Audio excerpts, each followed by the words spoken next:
So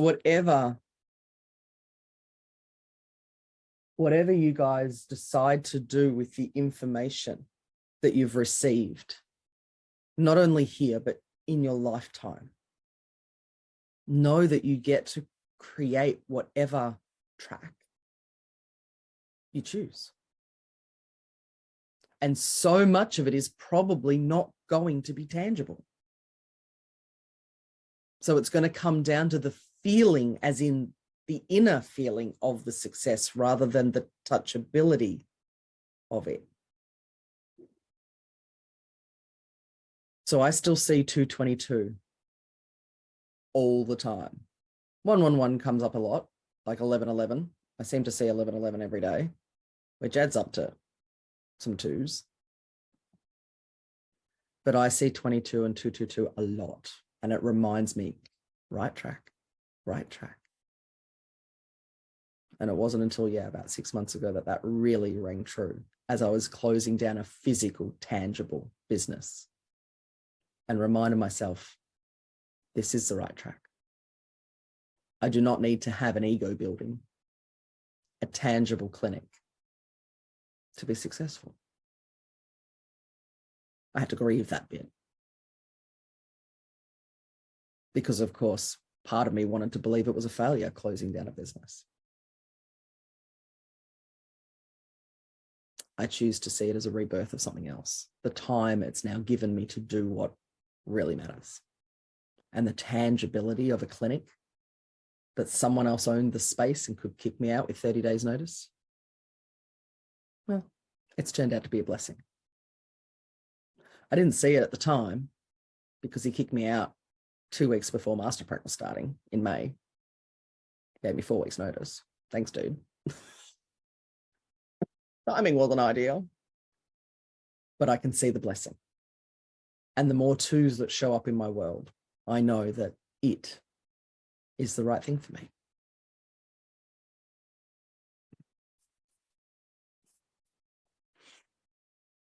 Whew. So Meredith, you keep noticing your fours. I'm loving the wholeness of it. Keep celebrating what that does for your throat, for your truth, for every beautiful part of who you are. All right. You're put on this earth for magic. All of you. Let's create it. Claire, I never got to share in any of your goals. Are you happy to share? Because I know what Jackie wants and I know what Meredith wants. Yes, I am happy to share. I probably, obviously, once I cleared out all my shit, I really want to help people around the world to actually live their life of purpose and happiness, because I see so much hurt and burden and just everything, awful. And I think we're given one life, we need to live it well. So part of mine was to set up my 6 week programs. Yeah, nice. So that will be in February. Yep, beautiful. And then I've always wanted to do retreats. Yes. And share that. And so just even listening to you the other days, I just spent a ton of money on getting our beautiful outdoor area on the water done. So, and I could just see having, 6 beautiful souls just sitting there. And so that's what I want to do. Initially I had June, July, and then I thought, nah, September, it's like a springtime cleanse. Oh, my meter's going nuts. So last night I was actually on Pinterest. That's why you're on Pinterest. All bits and pieces in.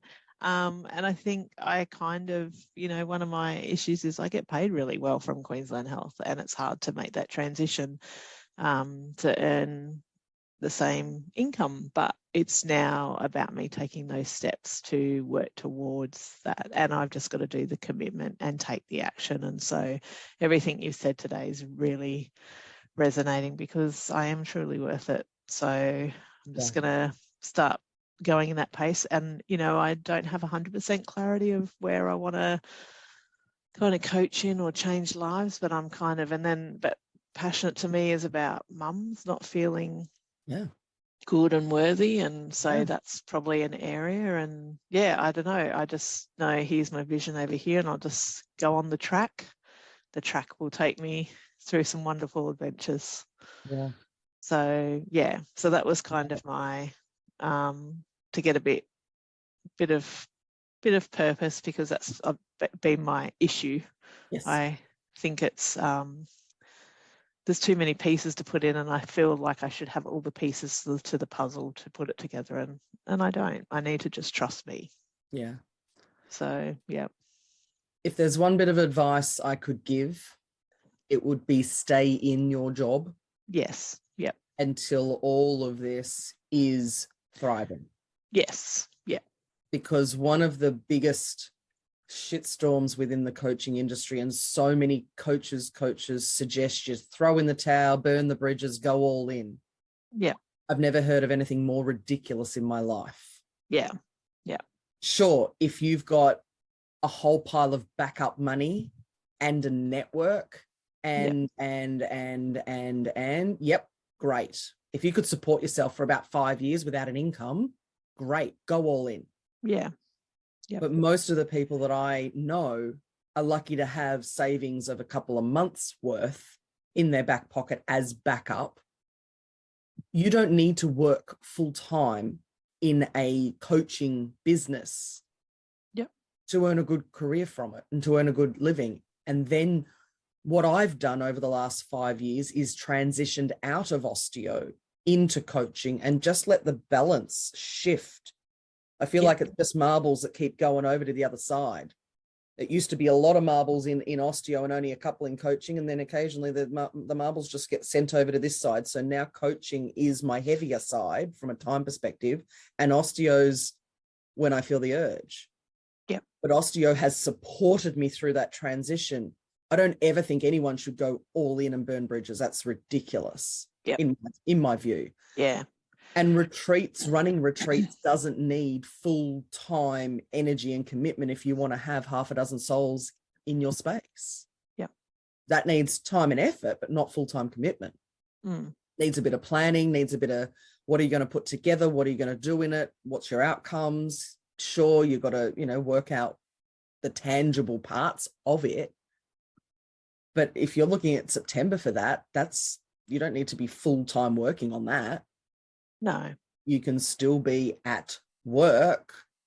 And even if work cut back to 4 days a week, so you had one extra day dedicated to coaching, great. You still at least have a good income coming in, which makes everything safe and comfortable and all those sort of things while you build your other business. Yeah. Yeah, definitely. The all-in process is...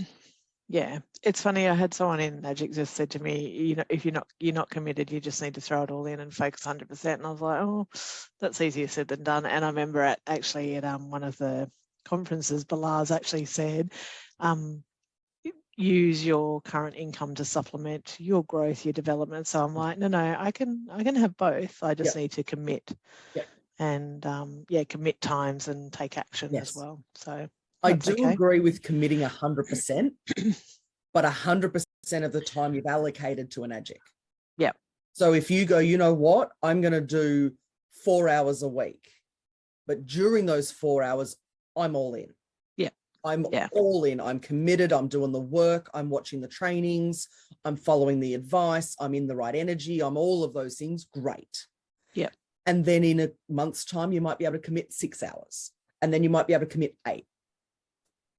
But for Balazs, who's the head of the whole organization, who's on gazillions of dollars a year, for him to say, use what you've currently got to launch your Enagic business, that is the most sensible thing I've heard in that sort of affiliate industry, because I've heard it too many times where people have gone, burn the bridges, go all in. Do you know how many epic fails I've physically witnessed myself? Our 6A from Enagic isn't even in Enagic anymore because she went all in, burnt the bridges. Her husband left his trade job. They ended up on the streets. But their images online were all, check us out. Look at us buy New Gold Coast home, you're not buying it, darling. You're renting it because you have to sell your building in order to survive. So it was all fake. Yeah. And of course, people saw through it. So it's just not the right way to do things, in my opinion.